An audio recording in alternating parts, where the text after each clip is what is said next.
नमस्कार प्यारे साथियों, कैसे हो आप सभी साथियों। जैसा कि आप सभी जानते हैं कि हमने कल से ही करंट अफेयर्स और स्टैटिक जीके की हरियाणा के लिए एक क्विज शुरू की थी, जिसमें हम हर रोज़ 10 नए प्रश्न ऐड करते हैं। और आइए आज शुरू करते हैं एक दूसरी क्विज। इससे पहले, आगे बढ़ने से पहले, मैं आपको कहना चाहता हूँ कि इस प्रकार की सरकारी एग्ज़ाम्स की अपडेट्स और सभी प्रकार की तैयारी के लिए हमारे चैनल को सब्सक्राइब करना मत भूलें। चलिए शुरू करते हैं आज की क्विज। पहला प्रश्न, फरवरी 2023 में सूरजकुंड मेले का कौन सा संस्करण आयोजित किया जाएगा। सबसे पहली बात यह है कि 3 फरवरी 2023 से जो है सूरजकुंड मेला शुरू होने जा रहा है। और प्रश्न है कि यह इसका कौन सा संस्करण है। तो इसका सही ऑप्शन है ऑप्शन 3, 36वां संस्करण। जो पिछला संस्करण जो 2022 में हुआ था, उस वक्त जो है वह 35वां था, और अब की बार जो 2023 में होने जा रहा है वो 36वां संस्करण सूरजकुंड मेले का है। और ये कहाँ पर होता है? ये फरीदाबाद जिले में होता है, सूरजकुंड नामक स्थान पर। वो सूरजकुंड के से संबंधित हम एक चीज़ और देख लेते हैं, वो है कि यहाँ पर एक झील है जिसको कि किसने बनाया था? राजा सूरजपाल ने। और उस झील का नाम भी क्या है? सूरजकुंड।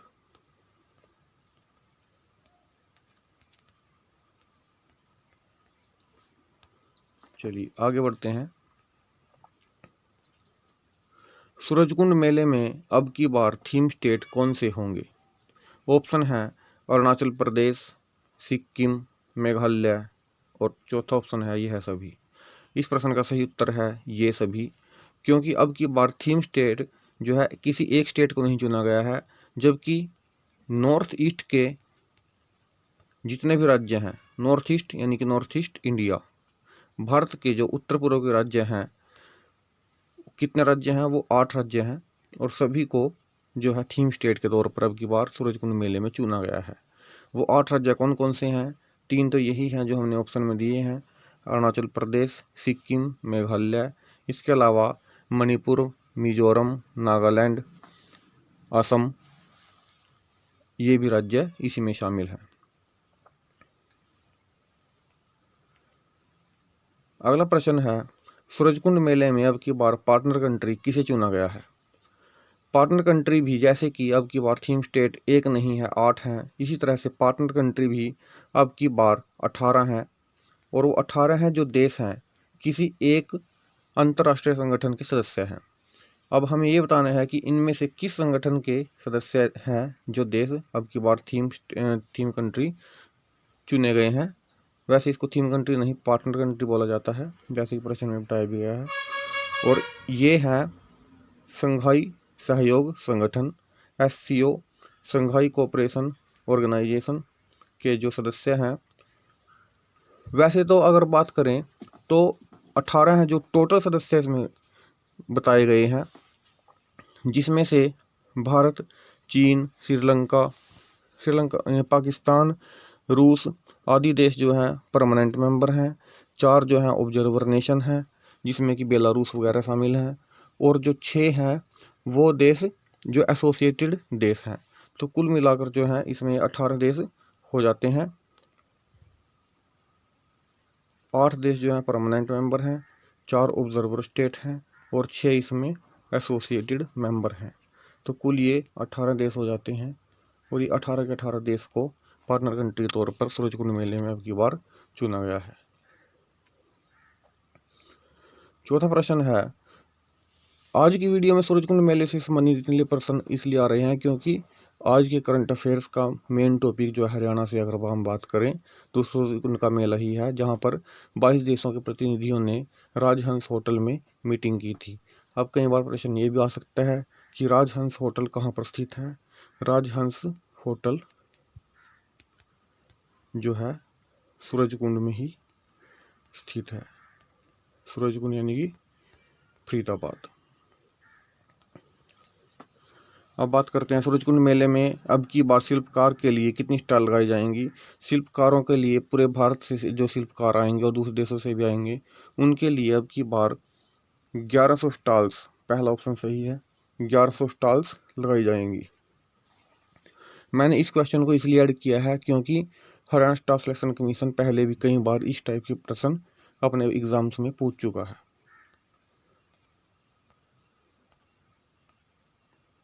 पांचवा प्रश्न, हरियाणा पर्यटन विभाग के वर्तमान में कितने होटल हैं। देखिए, आप सभी को पता है कि हरियाणा का जो पर्यटन विभाग है वह लगभग हर एक जिले में अपने एक होटल रखता है, जिसको कि वह खुद ही चलाता है। अगर हम बात करें इस प्रश्न की तो इसमें ऑप्शन दिए गए हैं। ऑप्शन 1 22, 33, 44, 55। अब कई स्टूडेंट्स 22 देखकर ये कहेंगे कि 22 जिले हैं तो हर एक जिले में एक होटल होगा। जी नहीं, ऐसा नहीं होता कि एक जिले में सिर्फ एक ही होटल हो सकता है किसी जिले में 3 होटल हो, किसी में एक ही हो, और हो सकता है किसी में एक ना भी हो। तो कुल जो इसका आंसर है वो है ऑप्शन 3। इस वक्त पर्यटन विभाग के पास अपने 44 होटल है।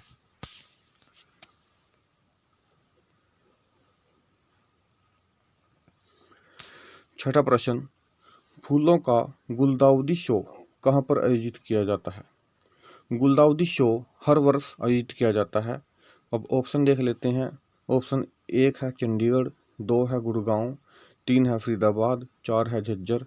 इस क्वेश्चन का सही आंसर है चंडीगढ़, ऑप्शन 1। यह जो है 9 दिसंबर 2022 से आयोजित किया जाएगा और यह शो हर साल आयोजित किया जाता है चंडीगढ़ में। अगर हम फूलों की बात करें, यहाँ पर फूलों का जिक्र हुआ है, तो हरियाणा में सबसे ज़्यादा फूलों की खेती जो होती है वह गुड़गांव में होती है।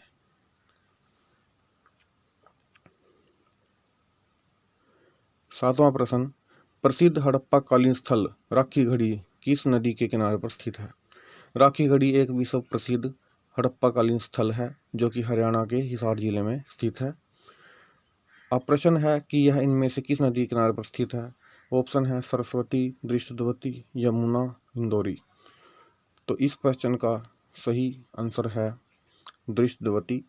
राखी गढ़ी जो है दृष्टद्वती नदी के किनारे पर स्थित है। और साथ में एक और हड़प्पा स्थल जो कि बनावली है।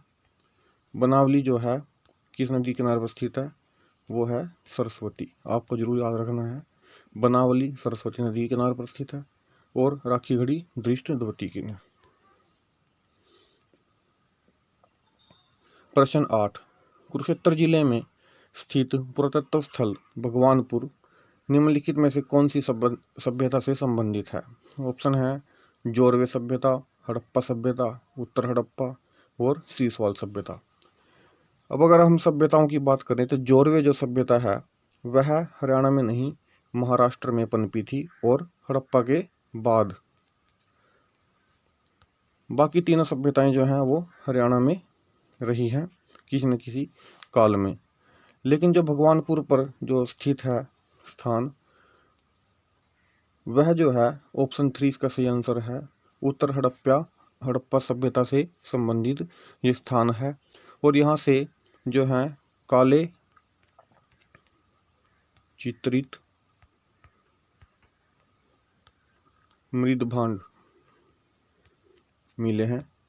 ये प्रश्न भी एक इम्पोर्टेंट क्वेश्चन है कि जो है काले चित्रित मृदभांड निम्नलिखित में से किस स्थान से मिले हैं, तो उसका आंसर भी आएगा भगवानपुर। और ये जो काले चित्रित जो इसको इंग्लिश में बोलते हैं ब्लैक पॉलिश्ड वेयर, यानी कि इसकी शॉर्ट फॉर्म आपको लिखी मिलेगी ब्लैक पॉलिश्ड वेयर। ये बहुत इंपॉर्टेंट चीज़ हो जाती है क्योंकि ब्लैक पॉलिश्ड वेयर जो है उत्तर हड़प्पा यानी कि हड़प्पा के बाद की जो संस्कृति थी उसमें ही प्रेजेंट थे।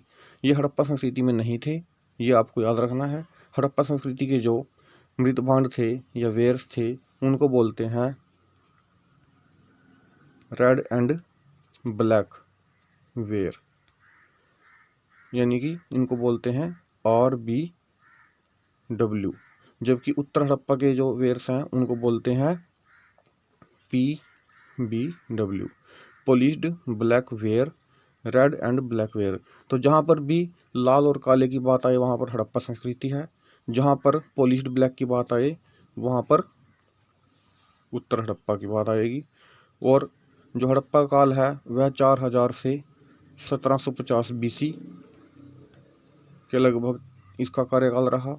और उत्तर हड़प्पा जो है 1750 BC से लेकर लगभग 1300 BC तक अस्तित्व में रही है। 9वां प्रश्न, शुंगकालीन यक्ष की मूर्तियां निम्नलिखित में से किस स्थान पर पाई गई हैं? ऑप्शन है अमीन, कुरुक्षेत्र, बेरी, झज्जर, किलोई, रोहतक, छछरौली, यमुनानगर। इस क्वेश्चन का सही आंसर है ऑप्शन 1 अमीन। अमीन के कुरुक्षेत्र से जो है यक्ष और यक्षिणी की मूर्तियां पाई गई हैं जो कि शुंगकालीन है। और आपको एक और बात बता दूं कि जो यक्ष और यक्षिणी की मूर्तियां हैं ये जो हैं मथुरा शैली की हैं। और मथुरा जो है लगभग दूसरी ईसा पूर्व शताब्दी से ही कला का बहुत बड़ा केंद्र रहा है उत्तर भारत में। और जितनी भी यक्ष यक्षिणी की मूर्तियां हैं वहीं से पूरे भारत में फैली होती थी उस टाइम पर। और ये जो है मूर्तियां हरियाणा में अमीन के कुरुक्षेत्र से मिली हैं जो कि शुंगकालीन है। इस क्वेश्चन में ये भी एक इम्पोर्टेंट चीज है। और अब करते हैं आज का आखिरी क्वेश्चन, निम्नलिखित में से कौन सी गुप्त काल की कला का उदाहरण है? ऑप्शन 1 है कोसली का विष्णु, बी है रोहतक का वराह, सी बांस पेटवाड़ का हरिहर। और नीचे ऑप्शन दिए गए हैं ए और बी केवल, बी और सी केवल, सी और ए केवल, ये सभी। तो इस प्रश्न का सही आंसर है ऑप्शन 4 ये सभी। जो कोसली से प्राप्त हुई है विष्णु की मूर्ति, रोहतक से और हंसी से वराह की मूर्ति जो प्राप्त हुई है, और बांस पेटवाड़ से जो श्री कृष्ण के ही अवतार माने जाते हैं हरिहर की मूर्ति प्राप्त हुई है। ये सभी गुप्त कला के उदाहरण हैं। तो दोस्तों कैसा लगा आपको आज का क्विज? कमेंट बॉक्स में हमें कमेंट करके ज़रूर बताइएगा। और इस प्रकार की क्विज़ के लिए हमारे चैनल को सब्सक्राइब करना मत भूलें। धन्यवाद।